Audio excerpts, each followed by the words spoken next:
Hello अस्सलाम वालेकुम, my name is doctor इकराम आरिफ। जो आज हमारा टॉपिक ऑफ डिस्कशन है वो है कॉन्स्टिपेशन, जिसको हम उर्दू ज़बान के अंदर कब्ज़ कहते हैं। तो सबसे पहले हम देख लेते हैं कब्ज़ की टाइप कौन सी होती हैं। हम इसको जो कब्ज़ की टाइप है इसको उसकी जो नोयत के हिसाब से हम डिस्कस करेंगे। सबसे पहले एक होती है रिलेटिव कॉन्स्टिपेशन और एक होती है एब्सोल्यूट कॉन्स्टिपेशन। जो रिलेटिव कॉन्स्टिपेशन होती है उसमें कब्ज़ जो होती है वो 72 घंटे से कम टाइम के लिए रहती है और उसमें हवा जो है पेशेंट की खारिज हो रही होती है। जो एब्सोल्यूट कॉन्स्टिपेशन है उसमें जो कब्ज़ है वो 72 घंटे से ज़्यादा रहती है और उसमें हवा खारिज नहीं हो रही होती। जो एब्सोल्यूट कॉन्स्टिपेशन है वो मरीज़ के लिए ख़तरनाक भी साबित हो सकती है। उसमें ये होता है कि पेशेंट की हवा भी खारिज नहीं हो रही होती और पखाना भी नहीं आ रहा होता और पेट बहुत ज़्यादा फूल जाता है, पेट में दर्द महसूस होना शुरू हो जाता है, उल्टियाँ आना शुरू हो जाती हैं। तो इस हालत में जब जो आंत की जो मूवमेंट है वो भी कम हो जाती है और जो पखाना है उसके अंदर ही रह जाता है, जिसकी वजह से सारे प्रॉब्लम आ रहे होते हैं। तो ऐसी हालत में मरीज़ को ऑपरेशन तक भी जाया जा सकता है। तो जो रिलेटिव कॉन्स्टिपेशन है वो ये होता है कि मरीज़ की हवा खारिज हो रही होती है, वो मेडिकेशन से या एहतियात से आपकी रिलीव हो सकती है, मतलब ख़त्म हो सकती है, उससे निजात हासिल की जा सकती है। तो जो हम कब्ज़ को इसलिए मैं इसको डिस्कस करना इसलिए चाह रहा था कि हमारे पास जो है पेशेंट बहुत ज़्यादा आते हैं जिनमें 72 घंटे से ज़्यादा कब्ज़ का मसला रहता है और वो ऑपरेशन की हद तक चले जाते हैं। तो इस हालत में मैं आपको वन बाय वन डिस्कस करेंगे कि इसकी वजूहात क्या होती हैं, उसकी मेडिकल ट्रीटमेंट क्या है और घरेलू कौन सी चीज़ें आप कॉन्स्टिपेशन के लिए ले सकते हैं, कब्ज़ के लिए ले सकते हैं। तो सबसे पहले हम देख लेते हैं कब्ज़ होती क्यों है। कब्ज़ ये होती है कि आपका जो स्टूल है वो हार्ड लम्प की सख्त हो जाता है, उसमें पानी की मिकदार कम हो जाती है और वो आँत के अंदर फंस जाता है। और इसमें ये होता है कि कॉन्स्टिपेशन की जो वजूहात में है, सबसे पहले होता है कि आपकी लाइफस्टाइल होता है। अगर आपका सेडेंटरी लाइफस्टाइल है, आप खा पी के बैठ जाते हैं तो उसकी वजह से भी हो सकती है। दूसरी होती है आप जंक फूड खा रहे हैं, बाहर से खाना बहुत खा रहे हैं, पिज़्ज़ा बर्गर और ऐसी चीज़ें खा रहे हैं जिसमें फाइबर जो है बहुत कम है, तो उससे भी आपको कॉन्स्टिपेशन हो सकती है। या खाना एक रूटीन से नहीं खा रहे कि आप डाइटिंग पे हैं, किसी टाइम खाना खा लिया किसी टाइम नहीं खाया, तो उससे भी आपको कॉन्स्टिपेशन हो सकती है। दूसरा ये होता है कि आपकी मैंने आपको बताया है सेडेंटरी लाइफस्टाइल में लैक ऑफ एक्सरसाइज, हमने खाना खा के फ़ौरन बैठ जाते हैं, लेट जाते हैं, उसके बाद एक्सरसाइज वगैरह नहीं करते, तो इसकी वजह से भी आपको कॉन्स्टिपेशन हो सकती है। या आप देखा है कि पानी का बहुत कम इस्तेमाल, कुछ लोग पानी का 1-2 गिलास पीते हैं, उसमें भी ज़्यादातर कॉन्स्टिपेशन का मसला रहता है। तो ये भी सारी चीज़ें आपकी लाइफस्टाइल के अंदर आ जाती हैं।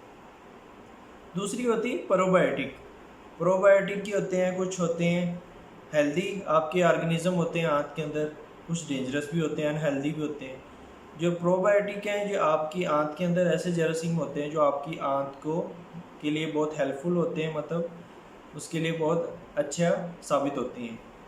हम कुछ ऐसी एंटीबायोटिक या अद्वियात इस्तेमाल कर रहे होते हैं जिसकी वजह से प्रोबायोटिक मिकदार कम हो जाती है, तो उसकी वजह से भी आपको कब्ज़ हो सकती है। जो प्रोबायोटिक का मेन सोर्स है जो हम खाने की रूटीन में डेली खाते हैं वो होती है दही।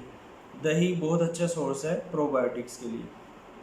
उसके बाद थर्ड चीज़ आ जाती है, हम लो फाइबर डाइट लेते हैं, मतलब हम या तो गोश्त ज़्यादा खाना शुरू कर देते हैं, सब्जियां बिल्कुल नहीं खाते या फ्रूट बिल्कुल नहीं खाते।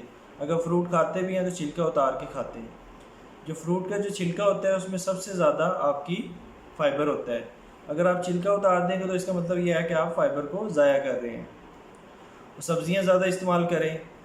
और गंदम की आटा जो होता है, ये चावलों का जो आटा होता है, सफ़ेद चावल होते हैं, उसमें से भी उसका छिलका उतार देते होते हैं, तो वो भी उसमें भी फाइबर की मिकदार कम हो जाती है, तो वो भी कॉन्स्टिपेशन का बस बनती है।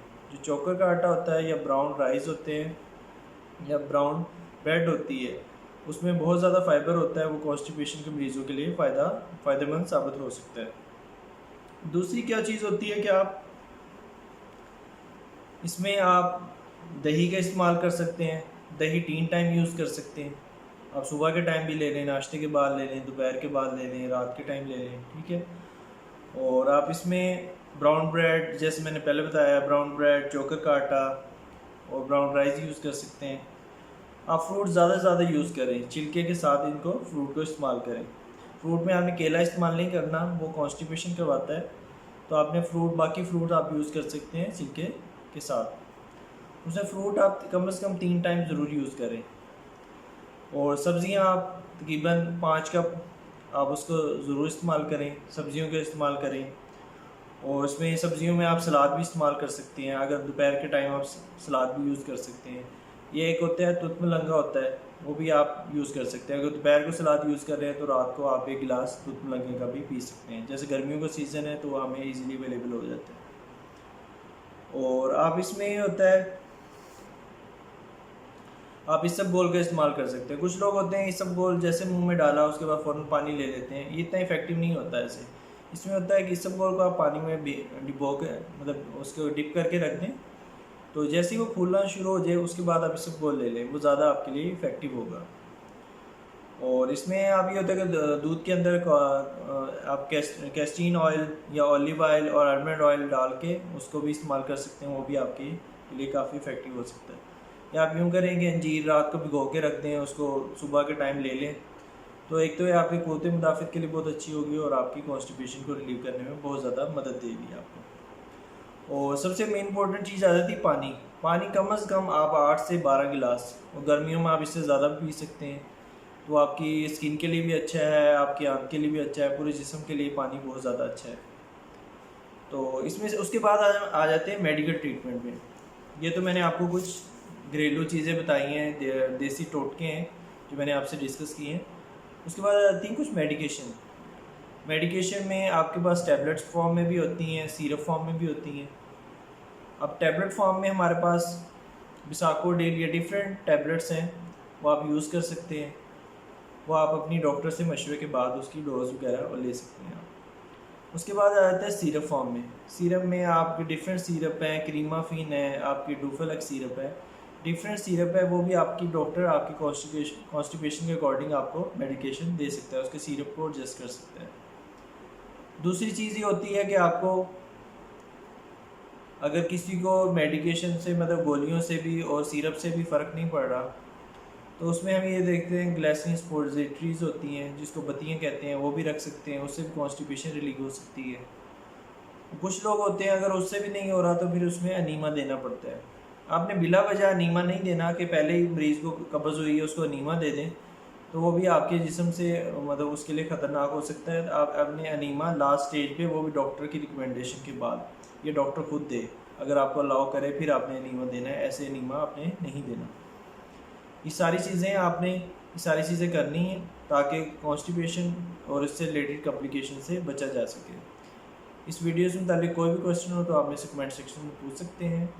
मेरी वीडियो को ज़रूर लाइक कीजिएगा और शेयर कीजिएगा और चैनल को ज़रूर सब्सक्राइब कीजिएगा। थैंक यू, अल्लाह हाफिज़।